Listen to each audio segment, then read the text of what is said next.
ഇന്നത്തെ വൈകുന്നേര സമയം നമ്മുടെ വേദപുസ്തകങ്ങളുണ്ടെങ്കിൽ അത് തുറന്നാട്ട് മത്തായിയുടെ പുസ്തകം 9-ാം അധ്യായം നമ്മൾ 36 മുതൽ 38 വരെ. മത്തായിയുടെ സുവിശേഷം 9-ാം അധ്യായം 36 മുതൽ 38 വരെ. ആർക്കെങ്കിലും നോറൊക്കെ വായിക്കാവും? So he saw that he was moved with compassion for a shepherd. നമ്മൾ 36-ാം വാക്യം വായിക്കുമ്പോൾ നമുക്ക് കാണാം, ജനത്തിനിങ്ങനെ കണ്ടപ്പോൾ ദൈവം അവരോട് മനസ്സലിയും അവരുടെ കഷ്ടത കണ്ടു, അവരുടെ പ്രയാസങ്ങൾ കണ്ടു, അവരുടെ ബലഹീനതകൾ എല്ലാം നോക്കിയപ്പോൾ ഒരു ആട്ടിടയനില്ലാത്തൊരവസ്ഥ പോലെ യേശു അവരോട് മനസ്സലിഞ്ഞു. Just now we talked about 12 disciples touching the city of Trivandrum. You know what is required to touch the city? When you go out into the city, you look at the people who are riding a bike, taking their kids to school, when you're going to work in the hospital, when you're going in the byways and the highways, when you look at them with the compassion that, Lord, they're depressed, they're distressed, they don't know you, Lord. If you look at them with compassion and you come back home and you pray for them, that is the beginning of revival. And that's what Jesus did here. Hallelujah. ഞാൻ നേരത്തെ പ്രസംഗത്തിന് മുമ്പേ ഞാൻ ഒരു revelation, അത് പറഞ്ഞാൽ ഒരു വെളിപ്പാട് ഞാൻ പറഞ്ഞല്ലോ. എത്ര പേര് വേണം ഈ തിരുവനന്തപുരം പട്ടണം തൊടാൻ? അനേകരൊന്നും ആവശ്യമില്ല. ഒരു 12 അപ്പോസ്തലന്മാരെ കൊണ്ട് രാജ്യങ്ങൾ ദൈവം അയച്ച് സുവിശേഷത്തിന് വേണ്ടി ഒരു ഉണർവ് അയക്കാൻ പറ്റുമെങ്കിൽ പിന്നെ ഇവിടെ നമ്മൾ 12 പേരെക്കാട്ട് കൂടുതലുണ്ടല്ലോ. ഈ തിരുവനന്തപുരം പട്ടണം പിടിച്ചെടുക്കാൻ പറ്റും. പക്ഷേ ഇതിനകത്ത് ഒരു കാര്യം മനസ്സിലാക്കണം, ആരാ പിടിച്ചെടുക്കാൻ പോകുന്നത്? ദൈവം നമ്മളെ സഭേനാണ് ഉപയോഗിക്കുന്നത്. എങ്ങനെ ഉപയോഗിക്കാം? നമ്മൾ വെളിയിൽ ഇറങ്ങുമ്പോൾ, ഈ ഹോള് വിട്ട്, ഈ ചർച്ച് ഹോൾ വിട്ട് വെളിയിൽ പോകുമ്പോൾ നമുക്ക് കാണാം, നമ്മുടെ ജോലി സ്ഥലത്തായാലും, നമ്മളിപ്പം പിള്ളേരയക്കുന്ന പഠനശാല ആണെങ്കിലും, നമ്മൾ ജോലി ചെയ്യുന്ന പല വ്യാപാര ഇതാണെങ്കിലും, ഏത് രീതിയിലും അവിടെ അനേകരെ സുവിശേഷം അറിയാതെ ബലഹീനതായിട്ട് കിടക്കുന്നത്, വിഷമത്തോടെ കിടക്കുന്ന, കുടുംബഭാരത്തോടെ കിടക്കുന്ന, കടഭാരത്തോടെ കിടക്കുന്ന, രോഗികളായിട്ട് കിടക്കുന്ന അനേകരെ കാണുമ്പോൾ യേശുവിനുണ്ടായ അതേ ഭാരം ആത്മാക്കൾക്ക് വേണ്ടി ആ ഭാരം നമുക്കും ഉണ്ടാവും. എന്നാലേ നമുക്ക് അവരോടൊരു സുവിശേഷം അറിയിക്കാൻ പറ്റും. Hallelujah. Amen. Amen. In this, he's saying to his disciples, the harvest is indeed plentiful, are few. കൊയ്ത്ത് വളരെ അധികം, എന്നാൽ വേലക്കാരോ കുറവ്. ഒന്നോട് പറഞ്ഞേ, കൊയ്ത്ത് വളരെയുണ്ട്, എന്നാൽ വേലക്കാരെ ചുരുക്കം. So my question is it the pastors who have to do this role, or is it each one of us sitting here? എനിക്കിന്ന് വൈകുന്നേരം നിങ്ങളുടെ അടുത്ത് ഒറ്റ ചോദ്യം ചോദിക്കാനുള്ളൂ. വേലക്കാരെ കുറവാണെങ്കിൽ, ചുരുക്കമാണെങ്കിൽ, പാസ്റ്റർമാരുടെ ജോലിയാണോ ഈ കൊയ്ത്തിന് വേണ്ടി സുവിശേഷം കൊണ്ട് ഇറങ്ങി തിരിച്ച് എല്ലാവരോടും പറയാൻ? ഒരു ചുമതലയാണോ സുവിശേഷം അറിയിക്കുവാൻ? നമ്മളെപ്പോഴും ചിന്തിക്കലും പാസ്റ്റർ ഉദ്ദേശിക്കുന്ന കൊയ്ത്തുകാർ ഇവിടെ പറഞ്ഞു കഴിഞ്ഞാൽ, വേലക്കാരെന്ന് പറഞ്ഞു കഴിഞ്ഞാൽ എല്ലാവരും ചിന്തിക്കുന്ന പാസ്റ്റർമാരാണെന്ന്, അല്ല പ്രവാചകന്മാർ, അല്ലെങ്കിൽ ചിലർ ബൈബിൾ കോളേജ് ഇവാഞ്ചലിസ്റ്റ് ഉള്ളവർ. അങ്ങനെ സഭയിലുള്ള എവിടെ ഇരിക്കുന്ന എല്ലാവരും കൊയ്ത്തുകാരായി, വേലക്കാരായി ഇറങ്ങിത്തിരിക്കാനുള്ള സമയമായി പട്ടണത്തിന് വേണ്ടി. Amen, amen, amen. If you think it is the pastors, how many pastors are there in Trivandrum? How many of us can reach the places where you are working, or where you're studying, Amen, or where you're going? We can't reach them. Pastor Joshua cannot reach them. Pastor Anish cannot reach them. I cannot reach them. But you are living in your world. And in that world, if you bring Jesus, as we sang just now, the last song we sang, that we will bring the supernatural into the natural world. Amen. Into our goings and our comings, in the supermarkets, in the schools, in the byways. God will start working in your neighborhood. Hallelujah. നമ്മൾ നേരത്തെ ഇപ്പം പറഞ്ഞല്ലോ, ഇപ്പം ശുശ്രൂഷകർ കൊണ്ട് മാത്രം നടക്കത്തില്ല ഈ സുവിശേഷത്തിൻ്റെ ഒരു ഉണർവിൻ്റെ പകർച്ച നടക്കണമെങ്കിൽ. ഇതിൻ്റെ അകത്ത് നമ്മൾ ഓരോരുത്തരുടെ ഭാരത്തോടെ പങ്കാളികളായിട്ട് നമ്മൾ ഇറങ്ങി തിരിച്ചാലേ ഉള്ളൂ ചില കാര്യങ്ങൾ ഒരു ചർച്ചിൽ ഉൾക്കൊള്ളാൻ പറ്റാത്ത രീതിയിൽ സുവിശേഷം ജനത്തിലേക്ക് പുറപ്പെടുവിക്കാൻ തുടങ്ങത്തുള്ളൂ. ഹല്ലേലൂയ. ഇപ്പം സഭയ്ക്കകത്ത് പാസ്റ്റർ ജോഷുവോ കൊണ്ടോ ഒരു അനിഷ് പാസ്റ്റർ കൊണ്ടോ ഇത് കൊണ്ടോ നമുക്ക് എല്ലായിടത്തും പോകാൻ പറ്റത്തില്ല. ഇപ്പം നിങ്ങൾ ജോലി ചെയ്യുന്ന സ്ഥലത്ത് അവിടുത്തെ ഉള്ള ഇവാഞ്ചലിസ്റ്റുമാർ നിങ്ങളാണ്. ഇവിടെ ചിലവർ ഹോസ്പിറ്റൽ ജോലിയാണെങ്കിൽ അവിടുത്തെ ഇവാഞ്ചലിസ്റ്റ് നേഴ്സിൻ്റെ രൂപത്തിലായിരിക്കാം, ഒരു ഓഫീസിൽ അക്കൗണ്ടൻ്റെ രൂപത്തിലായിരിക്കാം, ഒരു സ്കൂളിൽ ഒരു ടീച്ചറിൻ്റെ രൂപത്തിലായിരിക്കാം. ചിലപ്പം നിങ്ങൾ ആരും ജോലി ഇല്ലെങ്കിലും ചിലപ്പം അന്ന് ഭർത്താവ് പറയായിരിക്കും ഭാര്യയെടുത്ത് നേരത്തെ പാസ്റ്റർ പറഞ്ഞ സൂപ്പർ മാർക്കറ്റിൽ പോയി സാധനങ്ങൾ മേടിക്കാൻ, അവിടെ ആയിരിക്കാം ആരെങ്കിലും അവിടെ കാണുന്ന സുവിശേഷം അറിയിക്കാൻ. അപ്പം പറയുന്നത് നമ്മളെല്ലാവരും കൊയ്ത്തിൻ്റെ വേലക്കാരാണ്. So the first thing what we do on Sunday, I like to call it, this is a militant force. A militant force that goes out into the world, captures the sinners and brings them into the church. We are not building the church of Pastor Joshua or Pastor Sam or Pastor Anish or any brand. We are building the church of Jesus Christ. And so if you want to do that, there is only one thing. We get trained here, we go out and we implement it, we execute it. We don't come here just to listen, pray just for our sake. I know we do that. We have to do that. I have a backache, we pray for it. God heals us. But you know what God wants us to do? He sent us here for a purpose. To touch these people with the supernatural. To call upon God. The prophetic that you have, the anointing that you have, should be done on the streets. The teaching skills that you have should be used on the streets. The loving that you have, the serving that you have, should be done on the streets of Trivandrum. And that's what we are going to do in the church. The church is a training ground where we get sent out to do the works of the gospel. Hallelujah. ഇന്ന് വൈകുന്നേരം സഭ കുറിച്ച് എനിക്കൊരു ആലോചന അല്ലെങ്കിൽ ഒരു വെളിപ്പാട് ദൈവം തന്നിരിക്കുന്നത്, ഞാൻ വിളിക്കുന്നത് സഭേനെ ഒരു ആർമി, ദൈവത്തിൻ്റെ പടയാളികളായിട്ട്, ദൈവത്തിൻ്റെ സൈന്യമായിട്ടാണ് ഞാൻ വിളിക്കുന്നത്. ഒരു സഭ ഒരു സൈന്യമായിട്ട്. അപ്പം സൈന്യം എങ്ങനെ? ഒരു ആർമി, എയർഫോഴ്സ്, നേവി, നമ്മുടെ ഇന്ത്യൻ ആർമിയൊക്കെ നോക്കിക്കഴിഞ്ഞാൽ അവർ പല ആൾക്കാരെ അവർ സെലക്ട് ചെയ്യും. അവർ പല പടയാളികൾ സോൾജേഴ്സിനെ ചൂസ് ചെയ്യുമ്പോൾ പല ഇൻ്റർവ്യൂ, അവർ ഇത്ര കിലോമീറ്റർ ഓടണം, ഇത്ര മസിലുണ്ടാവണം, ഇത്ര കാര്യങ്ങളൊക്കെ ചെയ്യണം, തോക്ക് ഉപയോഗിക്കും. എന്നിട്ട് അവർ ആത്ത് സെലക്ട് ചെയ്ത് കഴിഞ്ഞിട്ട് ഉടനെ അവർ യുദ്ധത്തിന് ഇറക്കുമോ? ഇല്ല. അവർക്ക് എന്ത് കൊടുക്കും? ട്രെയിനിങ് എന്തുവാ? അവർ പരിശീലിപ്പിക്കുക. അവർക്ക് കൂടുതൽ സ്റ്റാമിന കിട്ടാൻ, തോക്ക് എങ്ങനെ ഉപയോഗിക്കേണ്ടത്, ഒരു ശത്രു വരുമ്പോൾ എങ്ങനെ വെടിവെക്കണം, പല കാര്യങ്ങൾ. എയർഫോഴ്സ് പല രീതി, പ്ലെയിൻ ഓടിക്കണം, മറ്റേ നേവി ഷിപ്പ് ഓടിക്കണം, എന്താ പറയുന്നത് സോൾജേഴ്സ് ഗ്രൗണ്ടിൽ കൂടെ പോകണം.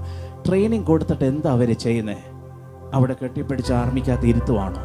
ഓഫീസിനകത്ത് ഇരുത്തുവാണോ? ഇല്ല. ഒരു യുദ്ധം വരുമ്പോൾ, കാര്യങ്ങൾ വരുമ്പോൾ അവർ പുറപ്പെടുവിച്ച് പോയി ചെയ്യുക. ശത്രുവിനെ പിടിച്ചോണ്ട് വാ, അല്ലെങ്കിൽ പോയി ചെയ്ത് നമ്മുടെ ആൾക്കാരെ രക്ഷിച്ചോണ്ട് വാ, പോയി ചെയ്യുക, ആ വേല പോയി കംപ്ലീറ്റ് ചെയ്യുക നമ്മുടെ രാജ്യത്തിന് വേണ്ടി എന്ന് പറയുന്ന പോലെയാണ് ഇന്ന് വൈകുന്നേരം സഭയുടെ ഡെഫിനിഷൻ ഞാൻ പറയുന്നത്. അത് പറഞ്ഞാൽ ഇവിടെ എല്ലാവരും വന്ന് ഇരുന്ന് എനിക്ക് വേണ്ടി പ്രാർത്ഥിക്കണം. നെൽസൺ പാസ്റ്റർ പറഞ്ഞാൽ പ്രാർത്ഥിക്കണം. എനിക്കൊരു പുറവേദന ഉണ്ടെങ്കിൽ പ്രാർത്ഥിക്കണം. സഭ എനിക്ക് വേണ്ടി പ്രാർത്ഥിക്കണം. പക്ഷേ നമുക്ക് വേണ്ടി പ്രാർത്ഥിക്കാൻ മാത്രമാണോ ദൈവം നമ്മളെ വിളിച്ചിരിക്കുന്നത്? ഇല്ല. ഈ പഠനത്തിന് വേണ്ടി പ്രാർത്ഥിക്കണം. അപ്പോൾ എന്തുവാ ചെയ്യേണ്ടത്? അപ്പോൾ സഭ എന്തുവാ? വന്ന് ഇരുന്ന് നമുക്ക് വേണ്ടി പ്രാർത്ഥിക്കുക മാത്രമല്ല, ഈ പഠനത്തിന് വേണ്ടിയും ഇവിടത്തുള്ള പാപികൾക്ക് വേണ്ടിയും അനേകർ മാനസാന്തരപ്പെട്ട് യേശുവിലേക്ക് വരാൻ വേണ്ടി സഭ പ്രാർത്ഥന കൊണ്ടുവരണം. സഭയിലേക്ക് പിടിച്ചുകൊണ്ട് വരണം. അത് ആ രീതിയിലാണ് ഞാൻ കാണുന്നത്. This is not what I've written, it's there in the Bible. So many of you look like, oh, this is a new theory by Sam. It is not. If you go to Ephesians chapter 4, 1 to verse 13. Ephesians 4, 1 to 13. എഫെഷ്യർ പുസ്തകം. ഞാൻ ഇന്ന് ഒരു കാര്യം പറയട്ടെ. നിങ്ങളെല്ലാം ചിന്തിക്കലേ, ഇത് എൻ്റെ സുവിശേഷമാണ്, സാമിൻ്റെ സുവിശേഷമാണ്. ഈ ഞാൻ പറയുന്ന പല ആലോചനകളും അല്ലെങ്കിൽ ഇന്ന രീതി സഭയെന്ന് പറഞ്ഞാൽ ഇത് എൻ്റെ ഒരു ഐഡിയ അതല്ല. ഞാൻ വചനപ്രകാരമാണ് ഞാൻ ശുശ്രൂഷിക്കുന്നത്. യേശുക്രിസ്തു സുവിശേഷത്തിൽ എന്താ പറയുന്നു അതാണ് ഞാൻ അറിയിക്കുന്നത്. എഫെഷ്യർ പുസ്തകം 4-ാം അധ്യായം 1 മുതൽ 13 വരെ. So in this piece I'm not going to read the whole thing. ഞാൻ മൊത്തം വാക്യങ്ങൾ ഞാൻ വായിക്കുന്നില്ല. So the first verse is very important.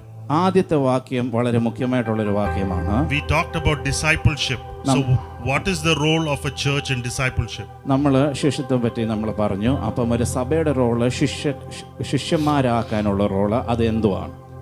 So verse 1 says, I, the prisoner of the Lord, appeal to you to live a life worthy of the calling to which you have been called, That is to live a life that exhibits godly character, moral courage, personal integrity, and mature behavior.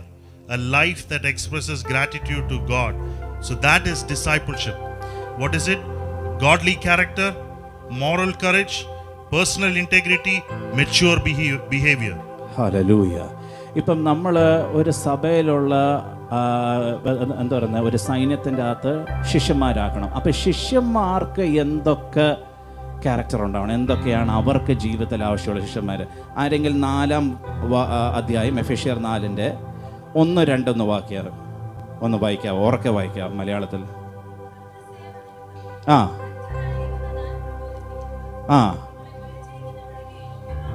നിങ്ങൾ വിളിച്ചിരിക്കുന്ന വിളി, അത് പറഞ്ഞാൽ ശിഷ്യന്മാരായിട്ട് അല്ലെങ്കിൽ ദൈവത്തിൻ്റെ സഭയിലുള്ള പടികളായിട്ട് യോഗ്യതയാവണമെങ്കിൽ വിളിച്ച് വിളി എന്തൊക്കെ വേണം? പൂർണ്ണ വിനയം 1, 2 സൗമ്യത, 2 ദീർഘക്ഷമ, 3 സ്നേഹത്തിൽ അന്യോന്യം പൊറുക്കുകയും, 4 ആത്മാവിൽ ഐക്യത, സമാധാനം, ബന്ധത്തിൽ കാപ്പാൻ ശ്രമം. ഇത്രയുമാണ് സഭയ്ക്കകത്തുള്ള ശിഷ്യന്മാരായ നമ്മൾ വചനത്തിൽ പഠിപ്പിച്ച്. ഈ വചനം പഠിപ്പിക്കുകയും സുവിശേഷം മാത്രം അഭിഷക്തന്മാരായിട്ട് പോയാൽ പോരാ, നമുക്ക് അഭിഷക്തന്മാരായ ക്യാരക്ടർ ഉണ്ടാവണം. അത് പറഞ്ഞാൽ ദൈവത്തിൻ്റെ സ്വരൂപവും ദൈവം പറയുന്ന ക്യാരക്ടർ ശിഷ്യന്മാരുണ്ടെങ്കിൽ പോയാൽ അവർ കാണാൻ പറ്റും നമ്മൾ സൗമ്യതയുണ്ടോ, ക്ഷമിക്കുന്നവരാണോ, സ്നേഹിക്കുന്നവരാണോ, അതോ ഒരു ശുശ്രൂഷയ്ക്ക് വേണ്ടി മാത്രമാണോ പോകുന്നത്.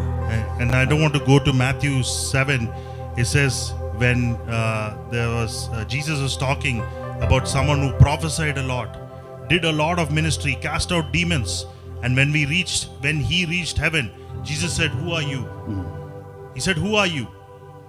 So I want to ask you this question. Are we going to ministry without fruit, or are we only after gifting? Because the Holy Spirit is about gifting and fruit. ഇന്ന് വൈകുന്നേരം എനിക്കൊരു കാര്യം പറയാനുള്ളതെന്ന് പറഞ്ഞാൽ ആ അധ്യായത്തിലേക്ക് ഞാൻ കയറുന്നില്ല.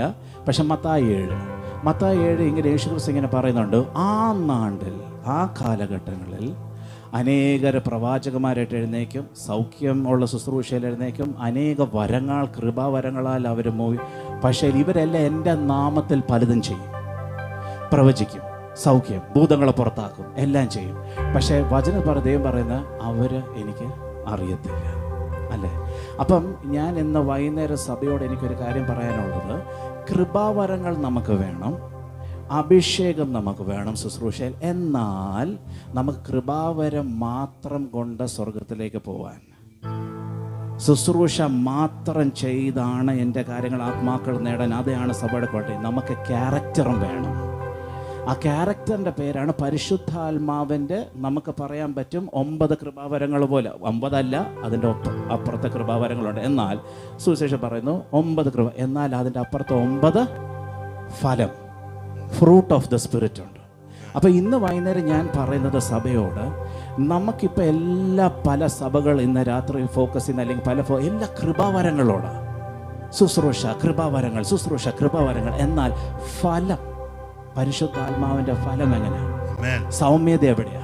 താഴ്മ എവിടെയാ? ക്ഷമ എവിടെയാ? സ്നേഹം എവിടെയാ? ഈ ഫലങ്ങളോടുള്ള കാര്യങ്ങൾ ആരും പ്രാധാന്യം കൊടുക്കാറില്ല. അങ്ങനെ പ്രാധാന്യം കൊടുത്താലേ ഉള്ളൂ, വചനം പറയുന്ന പോലെ യേശു ക്രിസ്തു പറയുന്നത്, എനിക്ക് അവരോട് മനസ്സലിഞ്ഞു, അവരോട് ഞാൻ പോയി സുവിശേഷം പറഞ്ഞ് അവരോട് രക്ഷ അനുഭവത്തിലേക്ക് കൊണ്ടുവന്ന് സഭയിലേക്ക് കൊണ്ടുവരാൻ പറ്റുന്നു.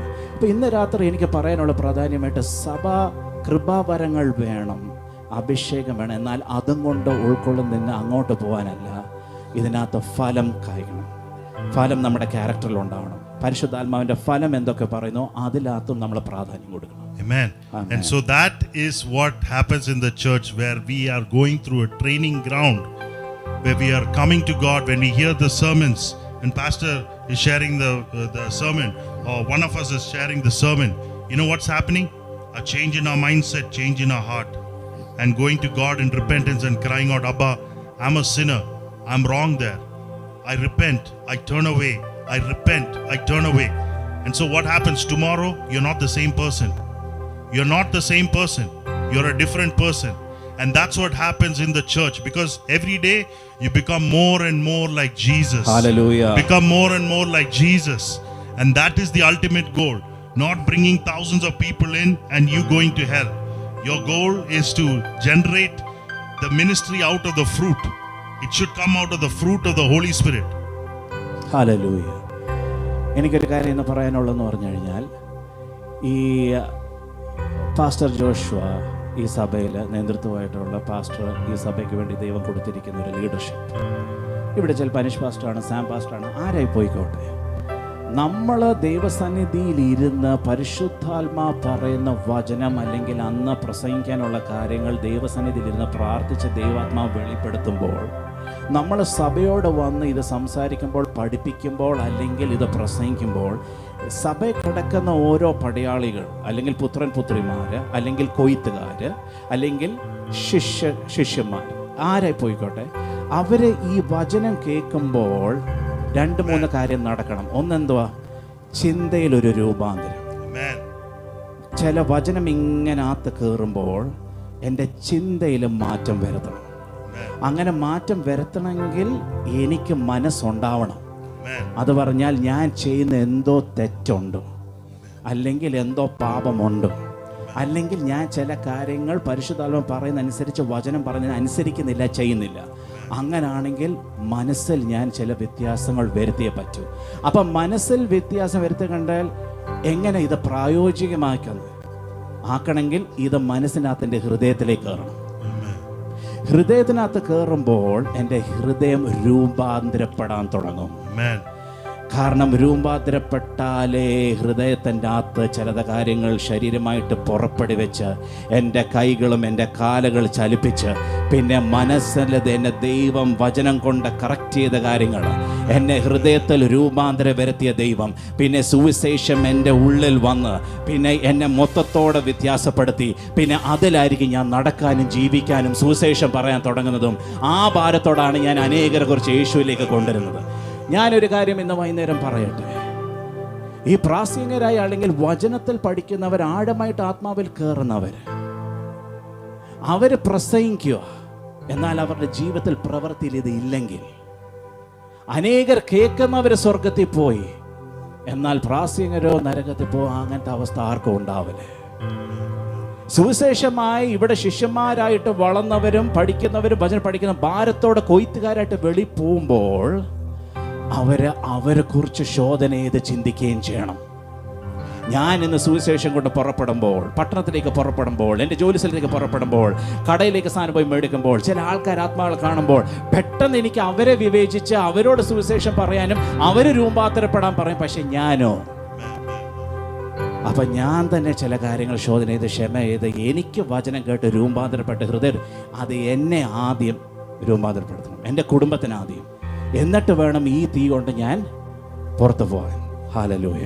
Amen. Verse 11, I'm going to read that. And this is the beauty of what Jesus said we read before. The workers are few, but the harvest is plentiful. You know where the answer is? Ephesians 4:11. And this, he himself appointed some apostles, some prophets, some evangelists, some pastors, some teachers. And why did he do it? Verse 12. And he did this to fully equip and perfect the saints for the works of service, to build up the body of Christ, the church. Hallelujah. നമ്മൾ നേരത്തെ അധ്യായത്തിൽ നമ്മൾ നേരത്തെ വായിച്ചു, എന്തിനാ ദൈവം സഭേന് ചില കാര്യങ്ങൾ നേതൃത്വം കൊടുത്ത് അവരയക്കുന്നത്? അതിൻ്റെ ഉത്തരം എഫേസ്യർ 4:11-12. ആരെങ്കിലും ഒന്ന് ഉറക്കെ വായിക്കാവും? ും ചിലത് സുവിശേഷകന്മാരായിട്ട്, ചിലർ ഇടയന്മാരായിട്ട്, ശ്രേഷ്ഠകന്മാർ, ഉപദേഷ്ടന്മാർ ഒക്കെ ആയിട്ട് നിയന്ത്രിച്ചിരിക്കുന്നു.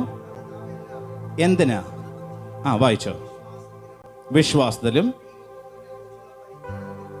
ദൈവപുത്രത്തിനുള്ള പരിജ്ഞാനമുള്ള ഐക്യതയും തിരിഞ്ഞ പുരുഷത്വവും ക്രിസ്തുവിൻ്റെ സമ്പൂർണതയായ അളവ് പ്രാപിക്കുവോളും വിശുദ്ധന്മാരുടെ യഥാസ്ഥാനത്തിനായുള്ള ശുശ്രൂഷയുടെ വേലയ്ക്ക്, ക്രിസ്തുവിൻ്റെ ശരീരത്തിൽ ആത്മീയ വർധനത്തിന് വേണ്ടി. Amen. അതാണ് നേരത്തെ ഞാൻ പറഞ്ഞ വാക്യം, കൊയ്ത്തധികം വേലക്കാര് കുറവ്. അതിൻ്റെ ഒരു ചോദ്യത്തിൻ്റെ ഉത്തരമാണ് എഫെസ്യർ 4:11-12 പറയുന്നത്. ദൈവം ചില ആൾക്കാരെ തിരഞ്ഞെടുക്കുകയും ചില ആൾക്കാർ വേർതിരിക്കുകയും അവർ കൊടുത്തിരിക്കുന്ന കൃപാവരങ്ങളും അവർ വചനത്തിലുള്ള ഫലത്തിലേക്ക് പുറപ്പെടുവിക്കുമ്പോൾ, മനസ്സിലും ഉള്ള രൂപാന്തരം, ഹൃദയത്തിലുള്ള രൂപാന്തരം പരിസരം അയക്കുമ്പോൾ എന്തിനാണ് അവിടെ ചെയ്യുന്നത്? ദൈവത്തിൻ്റെ ശരീരം, ക്രിസ്തുവിൻ്റെ ശരീരം പണിയപ്പെടാനും ഐക്യതയോടും വിശ്വാസത്തിലോടും ജ്ഞാനത്തോടും അതിൻ്റെ പൂർണ്ണതയിലേക്ക് കൊണ്ടുവരാൻ വേണ്ടി, അനേക സുവിശേഷത്തിൻ്റെ വേലകൾ ചെയ്യാൻ വേണ്ടി തൻ്റെ പുത്രനെ സഭയിൽ അഭിഷേകത്തോടെ വളർത്തി അയക്കുക. Hallelujah. Today in the church we are calling the prophets, we are calling the apostles, like we are come here from outside. The prophets are coming from outside visiting us. Apostles are coming from outside. But you know what Jesus is saying? The role of the church is to train up the people in the church to be the apostles, prophets, pastors, teachers, shepherds. It is to train the people sitting here to become what God has called us to be. This is not a professional job. Our job is trainers to send you out. If you have a word this is something my wife does. At night she gets visions and dreams.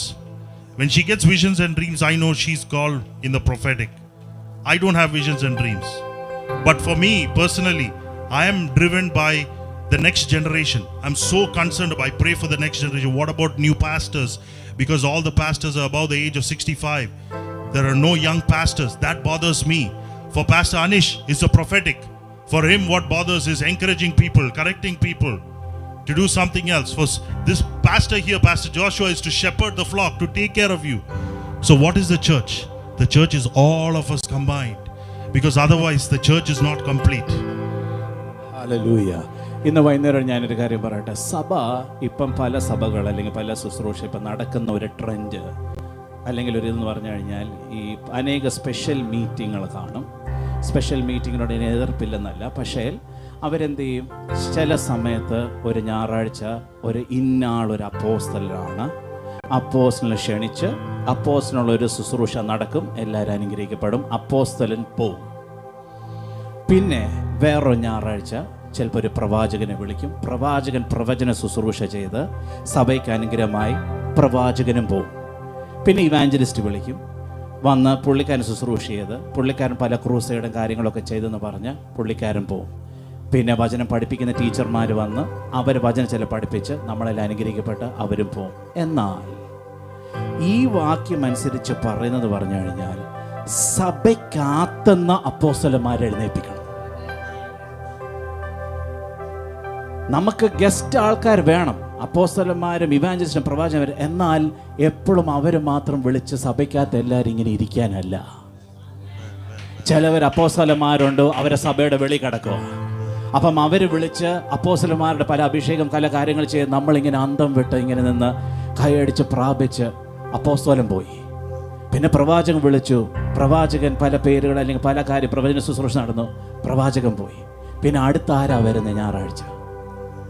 പക്ഷെ ഇതിനകത്ത് പറയുന്നത്, സഭയ്ക്കകത്തുനിന്ന് ഞാൻ അപ്പോസ്തലന്മാരെ എഴുന്നേൽപ്പിക്കും, ഞാൻ പ്രവാചകന്മാരെ എഴുന്നേൽപ്പിക്കും, ഞാൻ ഇവാഞ്ചലിസ്റ്റുമാരെ എഴുന്നേൽപ്പിക്കും, ഞാൻ പാസ്റ്റർമാരെ എഴുന്നേൽപ്പിക്കും, ഞാൻ മിഷണറിമാരെ എഴുന്നേൽപ്പിക്കും, ഞാൻ ടീച്ചർമാരെ എഴുന്നേൽപ്പിക്കും, ഞാൻ ഇതിനകത്ത് രോഗശാന്തി വരെയുള്ള ആൾക്കാർ എഴുന്നേൽപ്പിക്കും, ഞാൻ ഇവിടെ ശിഷ്യന്മാരെ എഴുന്നേൽപ്പിക്കും.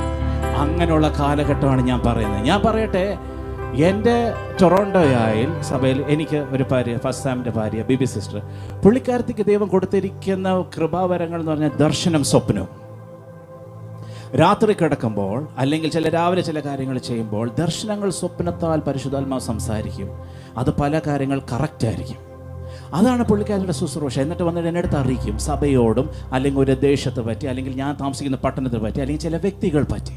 അത് പുള്ളിക്കാരത്തിയുടെ ശുശ്രൂഷ കൃപ, ഞാൻ അതിനെ മാനിക്കുന്നു. എന്നാൽ എനിക്ക് കൃപാവരങ്ങളായിട്ട് ഇപ്പം പറയുന്ന സ്വപ്നവും ദർശനമൊന്നും കാണാറില്ല. പക്ഷേ എനിക്ക് വരുന്നുള്ള കൃപാവരം ഭാരമാണ്. അടുത്ത തലമുറ കുറിച്ച് എനിക്ക് അടുത്ത തലമുറ കുറിച്ച് ഭയങ്കര ഭാരമാണ്. അവർക്ക് വേണ്ടി എന്ത് ചെയ്യാൻ വില കൊടുക്കാൻ ഞാൻ തയ്യാറാണ്. അതിനുവേണ്ടി ഞാൻ ഇടുമെന്ന് പ്രാർത്ഥിച്ച് കരഞ്ഞ വചനമായിട്ടിരിക്കുമ്പോൾ ദൈവാത്മാവ് എനിക്ക് പല കാര്യങ്ങൾ തരും എന്ന് പറഞ്ഞതുപോലെയാണ് സഭയ്ക്കകത്ത് നമ്മൾ പണിഞ്ഞ് ഇതിൻ്റെ ആത്തനാർത്ത് ഒരു ഉണർവിനൊരു സൈന്യത്തിന് എഴുന്നേൽപ്പിക്കണം. പല അഭിഷക്തന്മാർ ഇതിനകത്ത് എഴുന്നേൽപ്പിക്കണം. പല ആൾക്കാർ എഴുന്നേൽപ്പിക്കുക. ഇവിടെ ഇരുത്തം മാത്രമല്ല, പട്ടണത്തിലേക്ക് അയച്ച് പട്ടണത്തിലേക്ക് ശുശ്രൂഷയ്ക്ക് വിട്ട് അനേകരെ യേശുവിലേക്ക് കൊണ്ടുവരുവാൻ വേണ്ടി ആണ് ഇവിടെ. അതുകൊണ്ടാണ് പാസ്റ്റർ ജോഷുവിനെ ഇവിടെ ഇരുത്തിയിരിക്കുന്നത്.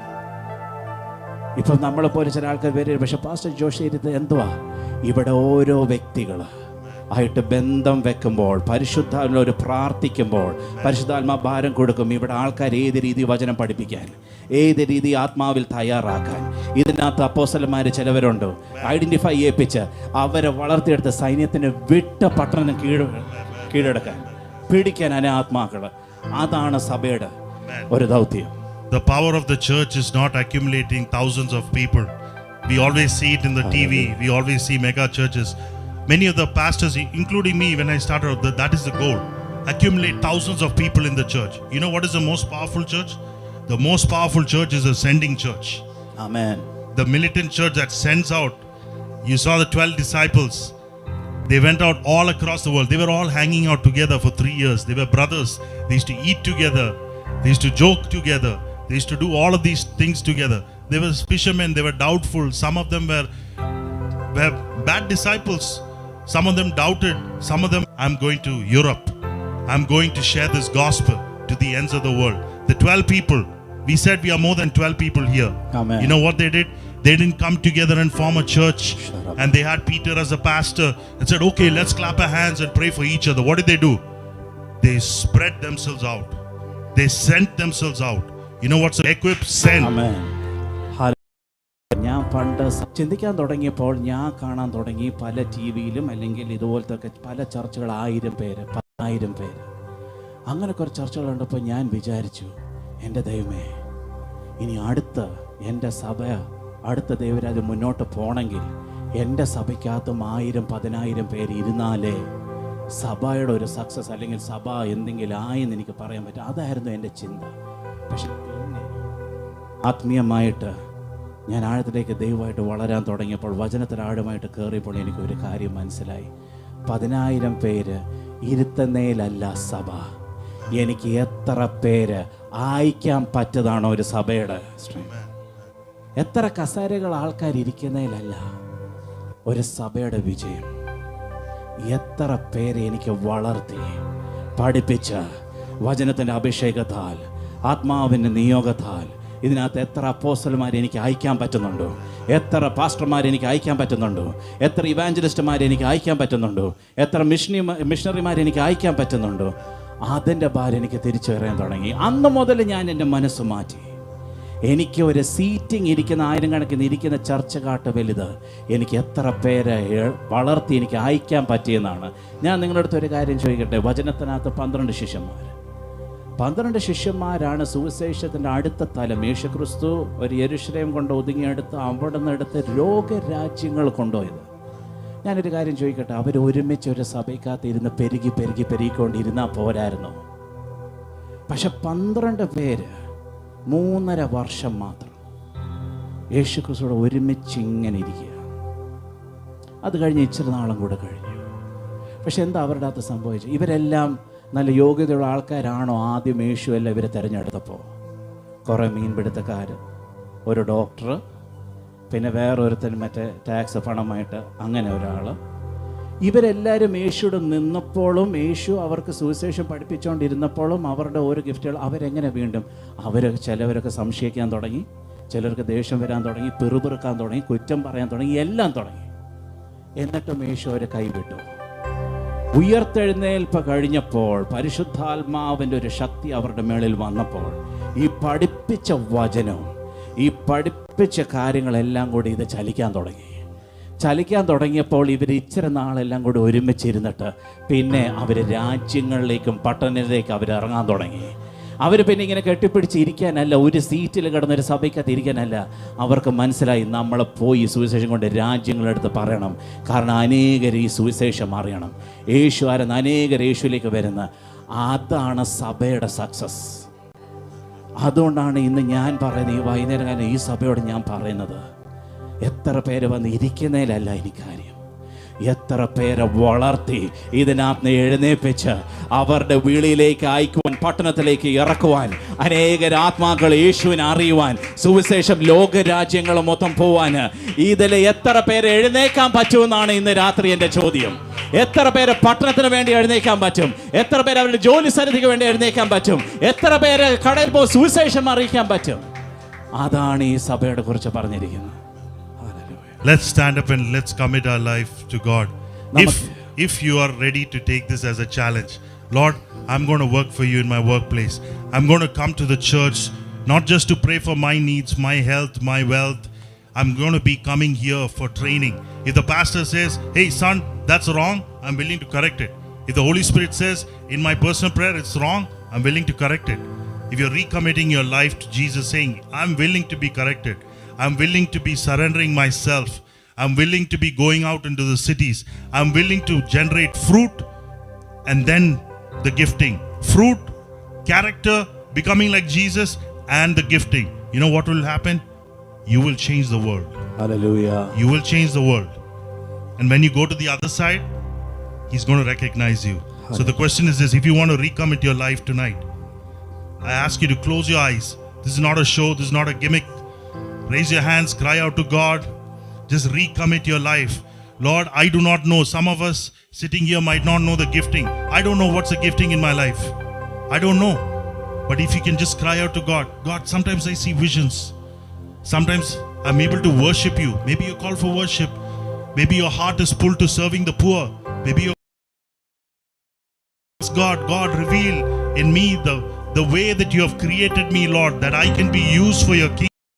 And just commit your life to Him this day, Lord, that I can build your kingdom. Oh Lord Father, this morning, this evening time,